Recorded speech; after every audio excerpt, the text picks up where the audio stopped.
નમસ્કાર મિત્રો, આજનો આપણો ચેપ્ટર 5નો ટોપિક છે મેગ્નેટાઇઝેશન.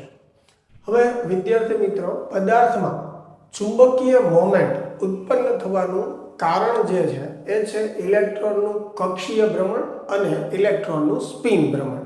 ઇલેક્ટ્રોનનું કક્ષીય ભ્રમણ એટલે કે કેન્દ્રની આસપાસ જે એની કક્ષામાં જે ભ્રમણ કરે છે જેને આપણે કક્ષીય ભ્રમણ કહીએ છીએ, અને ઇલેક્ટ્રોન પોતાની ધરી પર પણ ભ્રમણ કરે છે જેને આપણે સ્પિન ભ્રમણ કહીએ છીએ.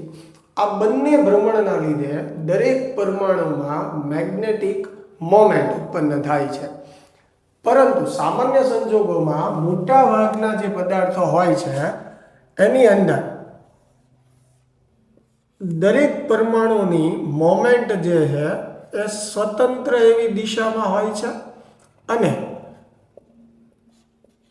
આખા પદાર્થ માટે એ મોમેન્ટ આપણે એવું કહી શકીએ કે અસ્તવ્યસ્ત દિશામાં છે. એટલે કે સમજો, દરેક પરમાણુમાં ઇલેક્ટ્રોન હોય છે અને આ ઇલેક્ટ્રોન એની કક્ષામાં અને એના સ્પિન ભ્રમણ કરતા હોય છે, જેના લીધે પરમાણુ જે છે એ મેગ્નેટિક મોમેન્ટ ધરાવે છે અને દરેક પરમાણુની મેગ્નેટિક મોમેન્ટ સ્વતંત્ર દિશામાં હોય છે. એટલે જ્યારે આપણે આખા પદાર્થ માટે વાત કરીએ તો એમ કહી શકીએ કે ભાઈ આ પરમાણુઓની મોમેન્ટ અસ્તવ્યસ્ત દિશામાં છે અને આ દરેક પરમાણુની મોમેન્ટનો આપણે જ્યારે સરવાળો કરીએ તો એ થશે શૂન્ય. એટલે સામાન્ય સંજોગોમાં મેગ્નેટ સિવાયના જેટલા પદાર્થો જે છે એ ચુંબકીય મોમેન્ટ ધરાવતા હોતા નથી, કારણ કે એની નેટ મેગ્નેટિક મોમેન્ટ જે છે શું થાય છે, શૂન્ય થાય છે.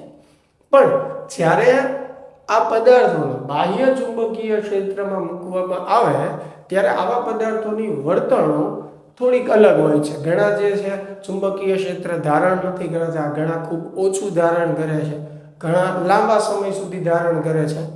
એના આધારે આપણે પદાર્થને અલગ અલગ કેટેગરીમાં વહેંચતા હોઈએ છીએ, જેની ચર્ચા આપણે પછીના વિડીયો લેક્ચરમાં કરીશું. પણ અત્યારે આપણે સમજીએ કે ભાઈ આ પદાર્થની અંદર નેટ મોમેન્ટ જે છે એ શૂન્ય છે.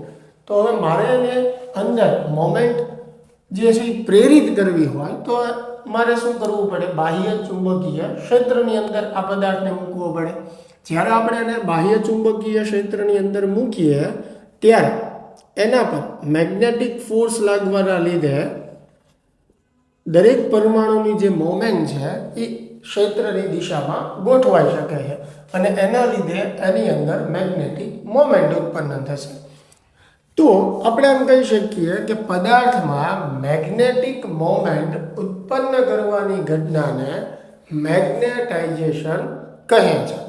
બરાબર. દાખલા તરીકે આ જે પદાર્થ છે એની નેટ મોમેન્ટ જે છે એ શૂન્ય છે. હવે આ જ પદાર્થને હું બાહ્ય ચુંબકીય ક્ષેત્રની અંદર મૂકી દઉં અને એના લીધે આ બધા પરમાણુની મોમેન્ટ એક દિશામાં જ ગોઠવાઈ જાય તો હવે આ પદાર્થની નેટ મોમેન્ટ જે છે એ શૂન્ય થશે નહીં.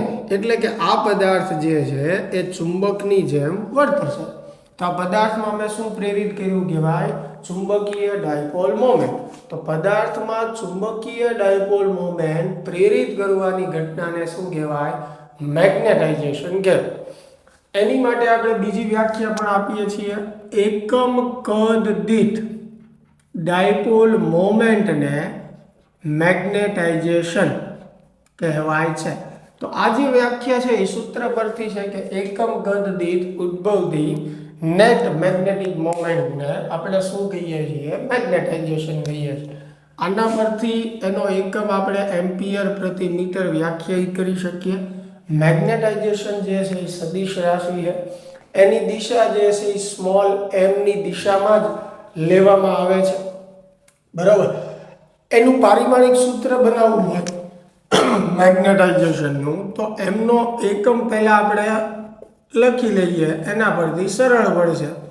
મેગ્નેટાઇઝેશનનો એકમ શું છે, એમ્પિયર પ્રતિ મીટર છે. તો એના પરથી આપણે એનું પારિમાણિક સૂત્ર પણ બનાવી શકીએ.